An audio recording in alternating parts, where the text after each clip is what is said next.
Assalamualaikum warahmatullahi wabarakatuh.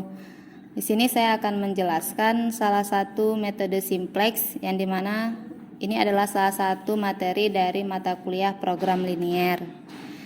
Nah, sebelum kita memulainya kita harus paham dulu apa itu metode simplex. Metode simplex adalah metode untuk mencari solusi optimal atau maksimasi dan minimasi pada kasus dengan variabel 2 atau lebih. Dan metode grafik tidak bisa memberikan solusi optimal untuk kasus dengan variabel lebih dari 2. Nah, ada 3 langkah-langkah metode simplex. Yang pertama, merubah bentuk umum menjadi bentuk standar. Yang kedua, membuat tabel simplex. Dan yang ketiga, melakukan iterasi. Nah, di sini yang langkah pertama, kita merubah bentuk umum, yang dimana jika nilai ruas kanan setiap kendala tidak negatif. Jadi jika ruas kanan negatif, ubah dengan cara mengalihkannya dengan -1 atau -1.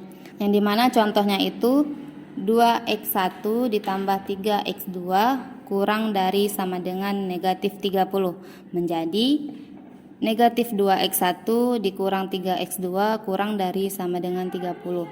Nah, dari mana ini didapat? Yaitu didapat dari hasil dari ini dikalikan dengan -1.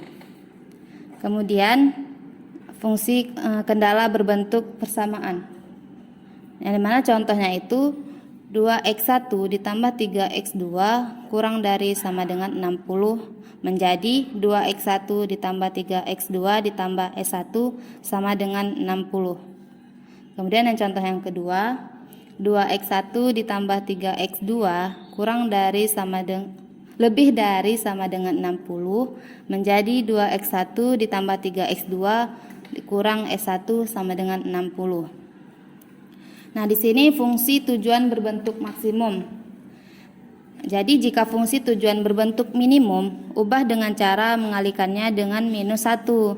Misal Z minimum sama dengan 40x1 ditambah 30x2 akan menjadi negatif Z maksimum sama dengan negatif 40x1 dikurang 30x2. Selanjutnya, mengosongkan ruas kanan fungsi, di mana contohnya itu Z maksimum sama dengan 40x1 ditambah 30x2 menjadi Z maksimum dikurang 40x1 dikurang 30x2 sama dengan 0. Kemudian langkah yang kedua. Langkah kedua yaitu membuat tabel simplex. Cara membuat tabel simplex yaitu diambil dari yang pertama itu kan ada bentuk umumnya. Di mana bentuk umumnya itu Z maksimum sama dengan 8x1 ditambah 5x2. Di mana fungsi kendalanya yaitu x1 ditambah x2 kurang dari sama dengan 6 dan 9x1 ditambah 5x2 kurang dari sama dengan 45. Kemudian x1, x2 lebih dari sama dengan 0. Nah, dari bentuk umum ini akan kita ubah menjadi bentuk standar terlebih dahulu, yang dimana akan menghasilkan Z kurang 8x1 dikurang 5x2 sama dengan 0. Dan fungsi kendalanya itu x1 ditambah x2 ditambah s1 sama dengan 6.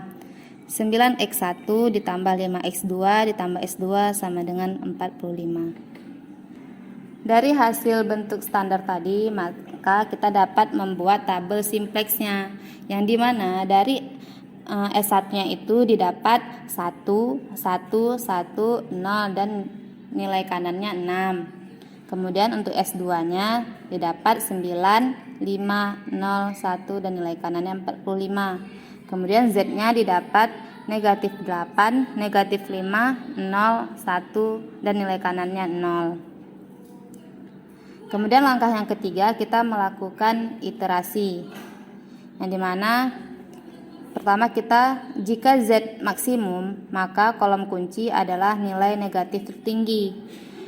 Kemudian jika Z-nya minimum maka kolom kunci adalah nilai positif tertinggi. Jika terdapat dua nilai tertinggi maka pilih salah satunya saja.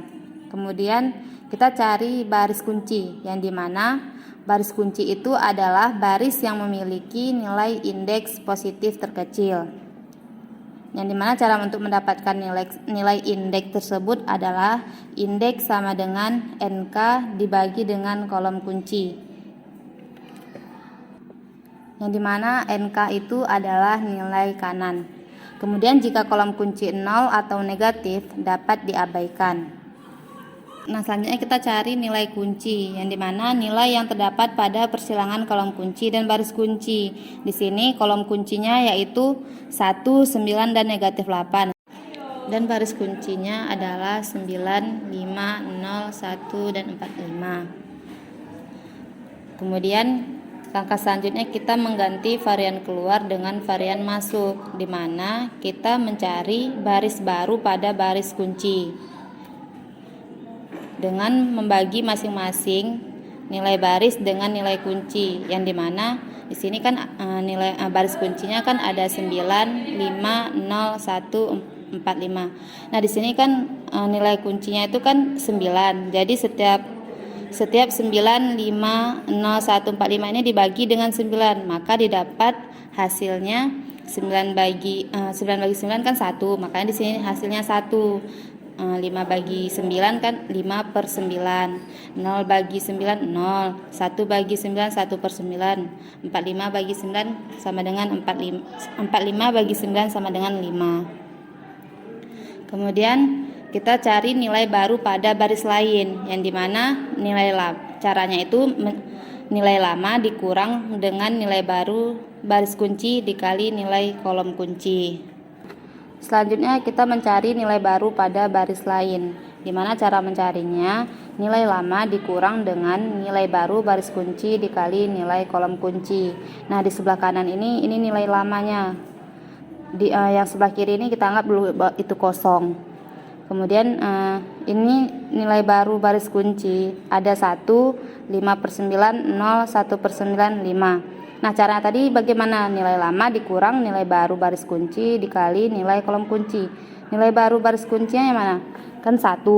Kemudian nilai kolom kuncinya kan dilihat pada kolom yang pertama, yaitu 1. Berarti 1 dikali 1 kan 1. Nilai lamanya berapa? Nilai lama kan 1. Berarti 1 dikurang 1, 0. Makanya di S1-nya ini 0. Kemudian contoh yang selanjutnya, kita misalkan lagi 5 per 9. Itu kan nilai baru baris kunci dikali dengan nilai kolom kunci. Nilai kolom kuncinya berapa? 1. Berarti 5 per 9 dikali 1 sama dengan 5 per 9. Nilai lamanya kan di sini 1. Berarti 1 dikurang 5 per 9 sama dengan 4 per 9. Nah, begitu juga untuk selanjutnya dengan cara yang sama. Setelah kita dapat semuanya, kita cari nilai baru pada baris lain lagi, dikarenakan pada Z masih didapat nilai negatif, yaitu nilai negatifnya negatif 5 per 9. Maka kita cari lagi seperti pada cara sebelumnya, pada cara iterasi.